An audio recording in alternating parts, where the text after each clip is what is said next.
Now let's answer this question. Suppose nodes A and B are on the same 10 Mbps Ethernet segment. First of all, what is the Ethernet segment is? I told you that while I was discussing about the bridges, a bridge is going to connect two Ethernet segments. I told you that a bridge generally connects two Ethernet segments like this, isn't it? Now what is the significance of this is one side of the bridge is one segment and other side of the bridge is other segment, and even after connecting them, this entire thing is called one single LAN or one single Ethernet.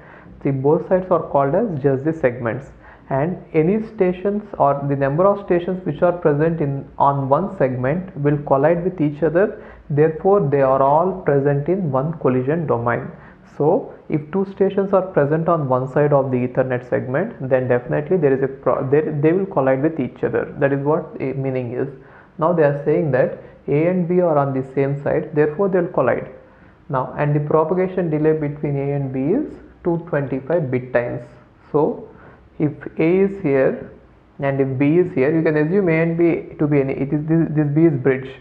If A is here and if B is here, then they are saying that the propagation delay between these two nodes is 225 bit times.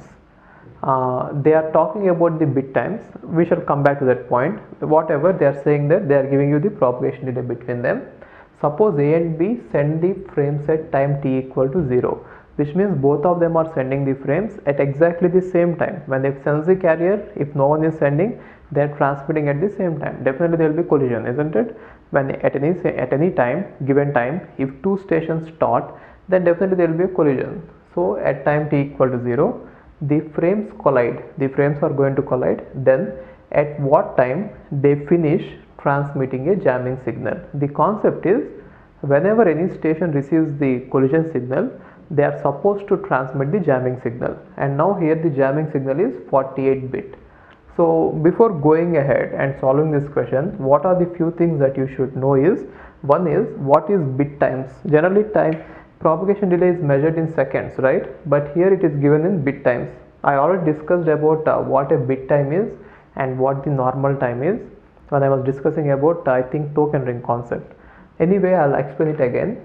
So whenever they said that bit times is 225 bit times is the propagation delay, it means that what they mean to say is, for a signal to travel from one end to other end, the time taken is equivalent to the time taken to transmit 225 bit times, which means if you leave one bit here, by the time the one bit reaches the other side, you could have transmitted 225 bits. Therefore, if you want to convert this propagation delay into seconds, you take that propagation delay 225 and you divide it with bandwidth. So if you take this propagation delay, the bit times, and divide with bandwidth, you are going to get seconds. That is the meaning of it. Again, so whenever they give you anything in bit times, it means that the time is actually equivalent to transmitting those many bits. Here the propagation time is 225 bit times. What it really means is, the time is equivalent to time taken to transmit 225 bits, right? And one more interesting thing is, if you want to measure the transmission delay in bit times, see, they have given the propagation delay in bit times here. If you want to measure the transmission time in bit times, it is interesting. See this? Now, what is transmission delay? L by B, it is in seconds. Now if you want to convert these seconds to bits, what should you do? I told you that whenever you want to convert the seconds to bits, you take the time in seconds and you multiply with bandwidth, which is nothing but you take the time in seconds, which is L by B, and you multiply with bandwidth, right? So what did you get? The transmission delay, or the transmission delay in order to transmit L bits, is nothing but L. So you please make a note of it.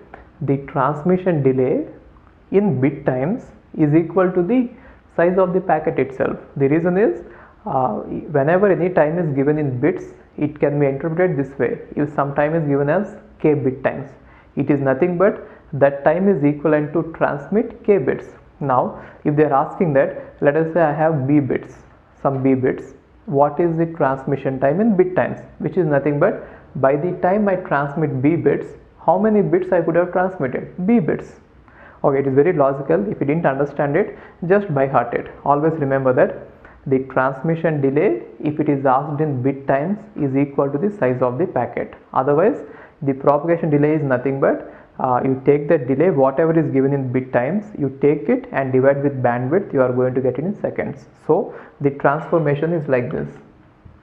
The transformations for these questions will be like this. Sometimes they will give you bits and you have to convert it into seconds. How can you convert it? Divide with bandwidth. And sometimes they will give you bits, seconds, and you have to convert it into meters. How to do it? Multiply with velocity. And sometimes you might have to convert meters into seconds. How can you do it? Divide with velocity. And seconds into bandwidth. How can you do it? Multiply with bandwidth. So these are the various conversions we have.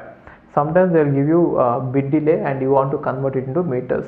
So divide with bandwidth and multiply with velocity. We shall see such models later, but for now understand that bit time can be measured either in seconds or in bit times. So you could give the answer in purely bit times, or you could convert everything to seconds and do it. Now let's see how to solve it. So A and B are on the same segment. Without loss of generality, we can assume that A is here and B is here. No problem. And now I'll try to solve it here in one single row. Let us assume that A is here and B is here. They are on the same side of the segment. So without loss of generality, you can assume that they both are connected on the other sides. And now they are saying that the bandwidth is 10 Mbps. So you could use the bandwidth if you want to convert everything into seconds. Or if you want to leave the answer in bit times itself, you need not go for the bandwidth. Let's solve everything in bit times, and if you want it, you can convert it to times also. Now, the propagation delay between these two is already given as 225 bit times. Either you convert to seconds or leave it like that, which means if I leave one bit here, by the time the bit goes there, the time will be 225 bit times, which is nothing but time taken to transmit 225 bits.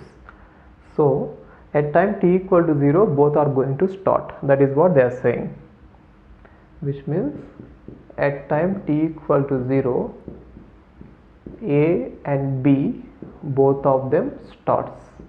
Then what happens? We shall see step by step. Then when both of them start at time t equal to 0, when will there be a collision?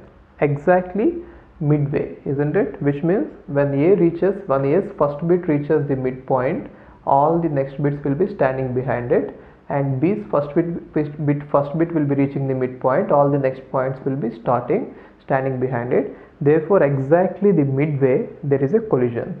So at time t equal to 225 divided by 2 bit times,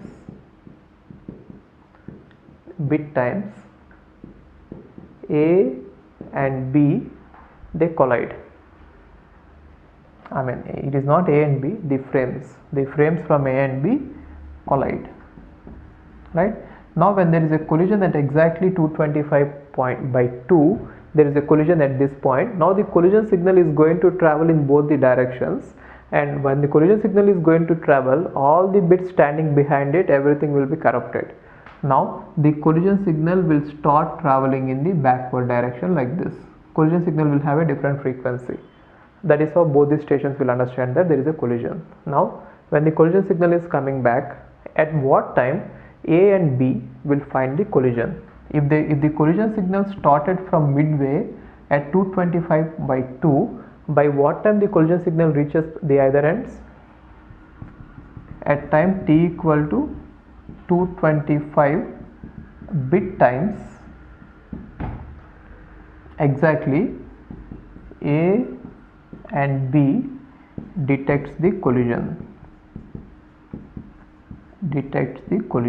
So according to the protocol, any station which detects the collision is supposed to transmit the collision signal. Therefore at time t equal to 225, when they detect it, both A and B starts transmitting the collision signal, jamming signal. Both of them will start transmitting the jamming signal. So both of them are going to transmit the jamming signal. Therefore, both these stations will start sending the jamming signal at time t equal to 225 bit times, right? Therefore, how long will it take for us to transmit a 48-bit signal? In terms of bit times, always transmission delay equal to the length of the packet.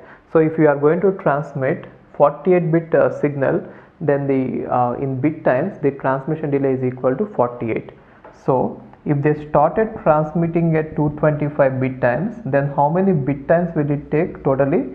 225 plus 48 bit times.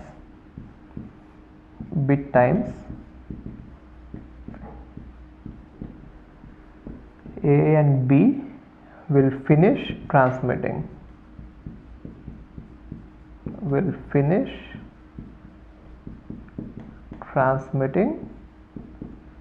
Jamming signal, right? Therefore, this is the answer. So what is that they are asking is at what time both A and B will finish transmitting the jamming signal. That is what they asked. So at what time they finish transmitting? 225 plus 48. So how did I start it? At time t equal to 0, I am assuming that both are starting. Then if the propagation delay is 225, exactly midway, which means 225 by 2 bit times, A and B will collide, and at 225 bit times A and B will detect the 225 bit times means this collision signal is going to come back in one more half time, which is nothing but 225 by 2 plus 225 by 2. Therefore, at time t equal to 225 bit times, both A and B will detect the collision. Now at time t equal to 225, when they both detect the collision, they will both start transmitting the jamming signal. Therefore, at time t equal to and if the jamming signal is 48 bits, at what time they will find out that at what time they will finish the transmitting the jam. So at what time they will finish transmitting the jamming signal is at time t equal to, from that point 225 by 2 to 48, right? So if you didn't understand this these words, maybe I'll just take a timeline and I'll explain you what happened at each time, what happened at this particular points of time. Now at time t equal to 0, A and B starts, and exactly at time t equal to 225 by 2 collision happens, and from there on exactly at time t equal to 225 by 2 plus 225 by 2, which is nothing but 225, A and B detects the collision. Therefore, both A and B will start transmitting jamming signal at this point only, which means at this point itself A and B will start jamming signal, right? And from there on, once we start, if the jamming signal is 48 bits, the time taken to transmit 48 bits in bit times is 48. Therefore, from this at time t equal to 225 plus 48 bit times, both of them will finish transmitting the jamming signal. If you want to convert this bit times to seconds, options can be either in bit times or in seconds. For that, they have even given you the bandwidth.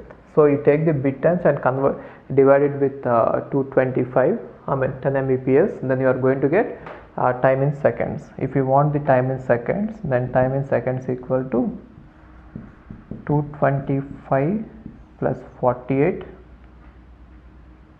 divided by 10 Mbps. So which is nothing but, I think, 27.3 microseconds. If the answer is given in seconds, it is 27.3 microseconds. If the answer is given in bit times, it is 273 bit times. Both are right. Okay.